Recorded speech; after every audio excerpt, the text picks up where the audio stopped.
Bună ziua! În al treilea video vom continua cu subiectul energia gândului.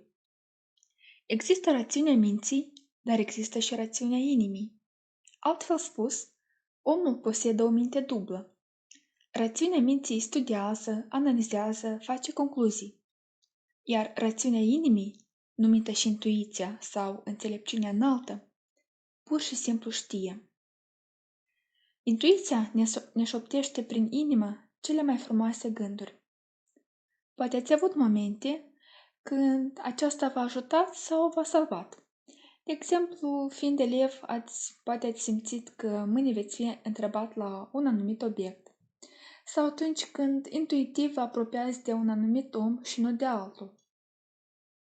Glasul intuiției sună foarte încet, căci acesta este acoperit de mulțime de gânduri pe care le avem. Mintea trebuie educată. Ați încercat vreodată să vă observați gândurile? Să vă dați întrebarea, la ce mă gândesc eu acum? Dar acum? Și veți observa că gândurile noastre sunt haotice. Dar știți care va fi criteriul de apreciere a gândurilor noastre? Veți putea spune ceea ce gândiți la microfon? Glasul conștiinței o să vă răspundă dacă acest gând este corect.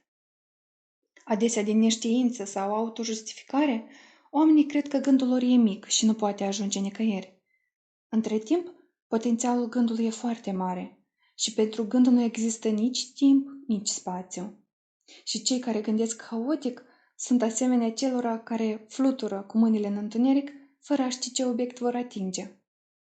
Mulți se plâng ca o soartă nefericită, dar nu încearcă să observe calitatea gândurilor pe care le au. Majoritatea oamenilor nici nu presupun ce colaborator puternic și viclean se află în mintea lor nedisciplinată și greu de condus. Gândurile noastre trebuie menținute în curățenie. Voi primiți în casă un om străin, dar gândurile murdare, joase, le acceptați? Avem tone de informație negativă. Uneori această informație se dă intenționat pentru a dezechilibra omul, pentru a însămânța frica, îndoiala. Omul dezechilibrat este mai ușor de manipulat prin reclame să cumpere ceva sau să ia decizii incorecte în familie, în sfera socială. Astfel se consumă timpul prețios al vieții.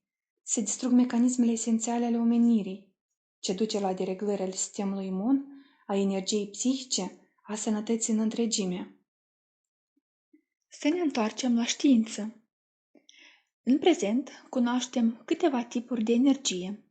Energie cinetică, electrică, energie atomică.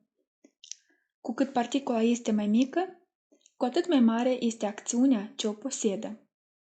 Recent, savanții au descoperit neutrinul, niște particule extrem de subtile, mai mici decât neutronul, care pot să treacă cu ușurință printr-un strat de oțel cu grosime de câțiva ani lumină. Aceștia consideră că gândul este format din aceste particule și greutatea acestuia poate varia de la -10 la puterea -39 până la -10 la puterea -92 de grame. Cu cât gândul este mai înalt, mai subtil, mai frumos, cu atât el este mai ușor și mai multă energie posedă. În etica vie, o învățătură spirituală ce conține în sine o sinteză a științei, filozofiei, religiilor mondiale și practicilor yogine, cu excepția Hatha Yoga, se spune că energia gândului este cea mai puternică energie creatoare. Ce rezultate poate da această energie într-o minte educată și puternică? Astfel, gândurile și emoțiile pe care le avem zi de zi nu dispar. Acestea rămân în aură. Aura este un câmp bioenergetic în jurul omului, compus din gânduri, emoții, sentimente. În anii 30 ai secolul 20, soții Chirilian au reușit să fotografeze pentru prima dată aura omului. Ei au descoperit că culoarea și intensitatea ei depind de gândurile și sentimentele fiecărui om în parte. De exemplu, culoarea iubirii este de un roșu zmeuriu, culoarea furiei, roșu murdar, culoarea unei iubiri subtile, roz deschis. S-ar părea un gând cu totul tainic, neobservat de nimeni, care a trecut într-o clipă, fizic, colorează întreaga aură și consecința acestuia este înregistrată științific. A fost efectuat un experiment. S-a fotografiat aura unui ucigaș și aura unui om care doar se gândea la crimă. Fotografiile au fost comparate. Acestea se asemănau foarte mult. Rezultă că importanța faptei și a gândului despre faptă este aceeași. Gândul are aceeași acțiune ca și fapta. Savantul rus Constantin Korotkov a inventat aparatul Gervă-camera, care este o continuare descoperirilor soților Kirlian. Acest aparat fotografiază aura omului, diagnosticând bolile.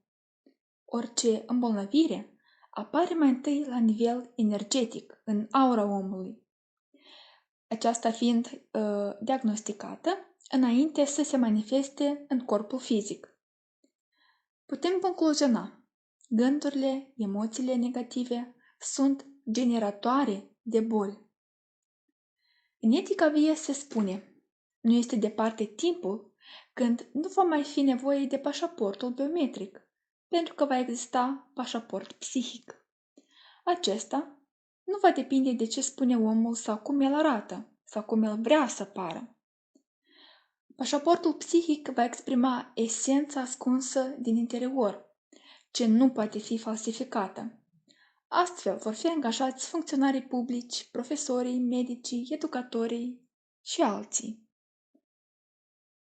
Este bine în fiecare zi să trimitem cele mai bune gânduri lumii, să ne educăm mintea, gândurile.